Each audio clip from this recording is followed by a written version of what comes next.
Hey, Wildman here. Just wanted to talk about my latest release, which is called Retromatic Complete Volumes 1, 2, and 3.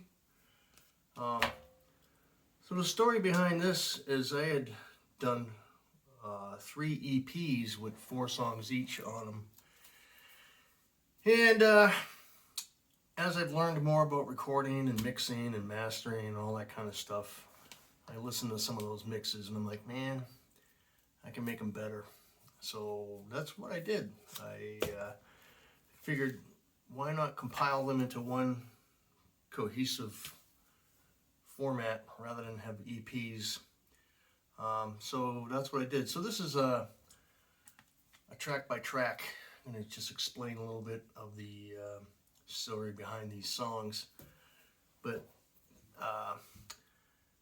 kind of a caveat before I even get into that is just explaining my musical philosophy a little bit. If anyone's heard any of my music or bought any of my CDs or streamed anything, the one thing you'll know is I don't follow a genre. I just don't. I probably should, but I don't. Whatever comes out of here and out of here is what I'm going to record. So most of the times there's no set pattern to the music on my CDs. It can be all over the place. This one is no different. It's got some hard rock on there, got some blatant pop. I'm a sucker for pop tunes. Give me Beatles and Cheap Trick all day.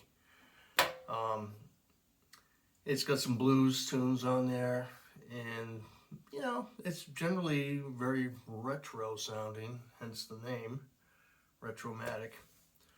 But I guess that can confuse listeners if they hear one song only and it's a hard rock song and they think that the whole rest of the album is going to be the same kind of thing.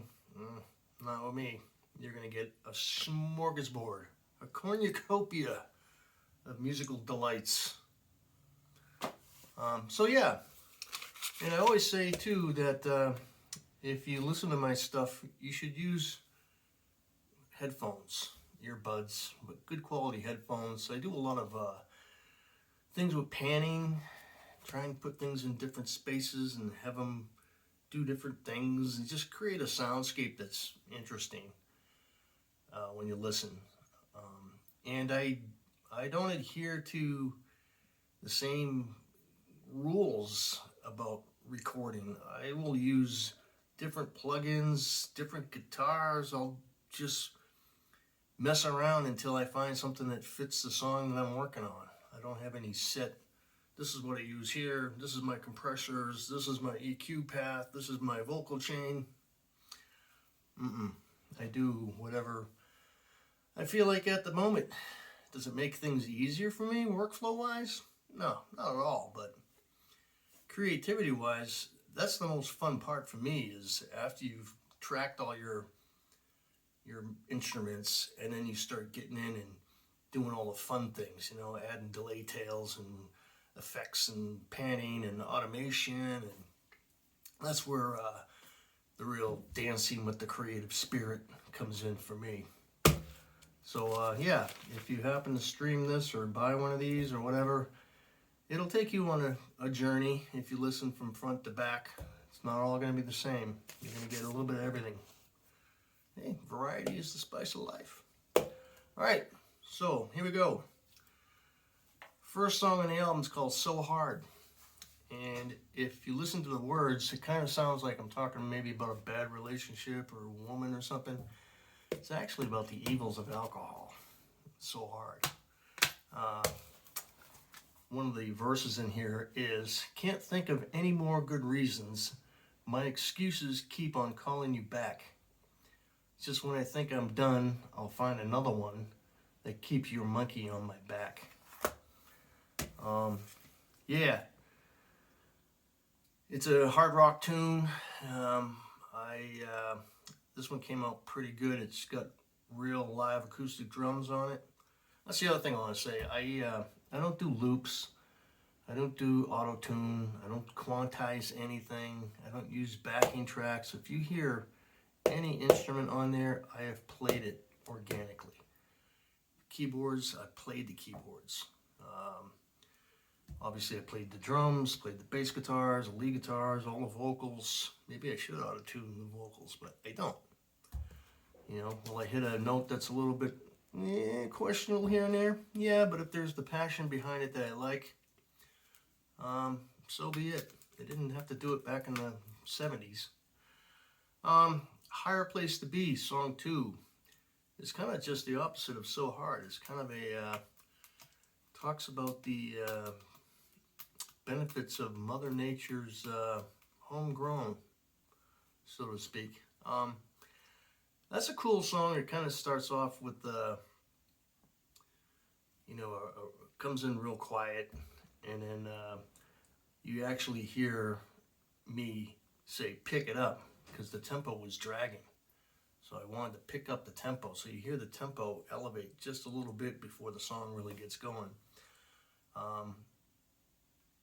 Done intentionally, but sounds like a goof. But yeah, it's the longest song I ever recorded, and that takes you on a whole journey, all sorts of twists and turns, and it's got some piano stuff happening, and it's a fun one. I had a lot of fun doing some cool production stuff on that one. Song 3, Living in the Dark. Living in the Dark is kind of a dark pop song. Starts off in A minor. Kind of talks about a relationship where one of the people, the parties concerned, is in the dark, doesn't really know where their relationship's going, and it's kind of like if you're trying to find something in the dark, you can't find it. In the same way with this particular story about somebody trying to find their love, their heart in this relationship, but they can't because they feel like they're being locked out, kept in the dark. I got a video for this one, a lyric video on YouTube. It's pretty cool. Number 4, Resident Rock and Roller. I wrote that one during the pandemic, and it's something I can relate to a lot. I've always worked in medical electronics, big corporate businesses as a technician. And it's, that's the kind of work I've always done. But I've always been the rock and roller on the outside. I was always playing in bands, and oftentimes I had big crazy hair. So I always kind of felt like, amongst all the engineering types, and I was always the resident rock and roller. I was always that guy that, had gigs on the weekends, or, just looked and acted the part. So that's what that story is about. Number 5, Gypsy Heart. Gypsy Heart's an old song. And it's just, the title, a guy that has a gypsy heart, meaning he can't settle down. And he just keeps traveling around his gypsy heart. The cool thing about this song is in the guitar solo, I played some on a Roland V drum kit. I played some kind of like salsa style kind of timbales and all that kind of stuff. I don't know anything about that kind of music. But it sounded cool. So I tracked all that. And then the solo that's over it has a real Spanish flair to it. I don't know scales. I just play what sounds good, I think. So the combination of the background drums doing that, all those timbales and all that stuff with the guitar kind of creates a cool mood. So yeah, that's Gypsy Heart. Love Undone, probably the closest thing to a ballad on this album. It just talks about, sometimes people just drift apart. They don't grow together, they grow apart after many decades of a relationship. One of the verses, 30 years gone by, feels like more have we forgotten all the dreams that came before? When did we lose our way? We always had so much to say, now the silence screams so loud. Often that's what happens, right? Communication is the first thing to break down in any relationship, whether professional or personal or marital. Now, keep in mind, I don't know where these songs come from. They just download. Sometimes they download and you get a thought, or it could come from a riff or a mood or whatever. And that's how they come about a lot of times. Song 7, Right Kind of Girl. That's a rocker, straight up old school rock, AC/DC kind of riff. Listen to the words of that and come to your own conclusions. That's all I'm going to say about that one. Number 8, No Levin's Blues. Blues tune. Pretty straight up. Probably the oldest song I ever had as a demo, and I kind of resurrected it and remixed it, and it came out pretty good. Number 9, Gotta Break Away. Number 9, that's as close to political tunes as I ever get. One of the lyrics in there is, you could take them all away and it wouldn't change a thing, and that hollow promise made, a trap to keep us in the wing. Left wing, right wing. You know, we're getting screwed by both sides. Don't fool yourselves.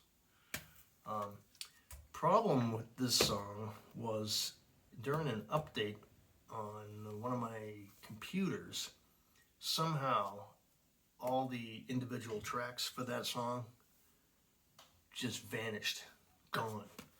However, before that happened, the song was tracked. I had done a bounce and a mix down, so I had a stereo 2-track final mix, but everything else was gone. So when I tried to resurrect this song, all I could work with was the 2-track that I had. All the individual tracks were gone. Yeah, I'm not happy about that. That's the second time I've had an issue with tracks going missing. It wasn't in Studio One. It was in my previous DAW I was using.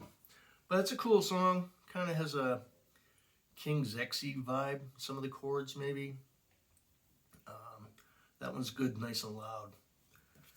Number 10, Crazy Little Woman. It's kind of a playful, joking nod to my wife. My wife knows how to drive a car. And she's high energy, an A-type. I'm a B-type. I'm chill. My wife's like the ever-ready bunny, and she could take you out and scare you in a car with a stick shift if she wanted to. So that's just kind of a fun rock and roll tune inspired by my wife. Number 11, Right Here in You. I don't even know what to say about this one. Not a whole lot to it. It's just someone, a relationship song, and this guy's happy with just having, being right here in the relationship with her. He doesn't need anything else. I'm happy right here in you. Let's get a real vibe, 70s kind of vibe. Starts off with like a drum type of beat, and then it kicks in. It's an A. It's got some keyboards in the middle as a breakdown. No guitar solo. I don't do guitar solos in every song. If the song requires a solo, I'll do it. If I feel that it's not going to add any value, I don't do a guitar solo. Might do a keyboard solo. I'm still learning that. And lastly, number 12, Now Who's Got the Blues? A lot of history behind this track. It goes back, 20, 25 years maybe. I played with a guy named Doug Wiltz, who was just an unbelievable guitar player. I played with him for a long time, and I came up with the title, Now Who's Got the Blues, and I think I came up with a rough outline of the verses, and then we all kind of pieced it together. Doug is no longer with us, sadly, and I never thought that the song that we did it justice from a vocal standpoint. It's not an easy song to sing. And so I figured I'd give it my spin. Of course, I can't play guitar like Doug, but I don't think he'd be horrified with what I did on it. I copied some of his leads as best I could. Some of the stuff I just couldn't figure out. And there's a little guitar battle at the end with a Telecaster and a Les Paul kind of going back and forth. So I thought that was kind of cool. Which brings me to another point about my music is I try to make it sound like a band and not just one guy doing everything. So you'll catch hints of that. Kind of corny where I'm calling out a time for the guys in the band to come in or do something, but that's what I try to do. So I try to make it feel organic. I try to make it feel like it's, you know, different people playing different parts. I don't know if I succeed in that. I think to some degree I do, depending on the song. So yeah, that's it. Track by track. Retromatic. It's on Spotify, and it's on all the major streaming sites. And I think the CD is available through CD Baby or some other services like that. And speaking of which, I'm already 6 tunes into what would be my 4th solo album. So I'm working on that. I'm using Studio One. I'm in my little studio down the hall here. Just a tiny 10 by 10 bedroom that I turned into a studio. You don't need to have a big gigantic room to make decent music now. You're just gonna know the room, know your tools, use your ears, and do the best you can with it. So yeah, appreciate anybody that gives us a listen. Headphones, crank it up. And till next time, Wild Man out.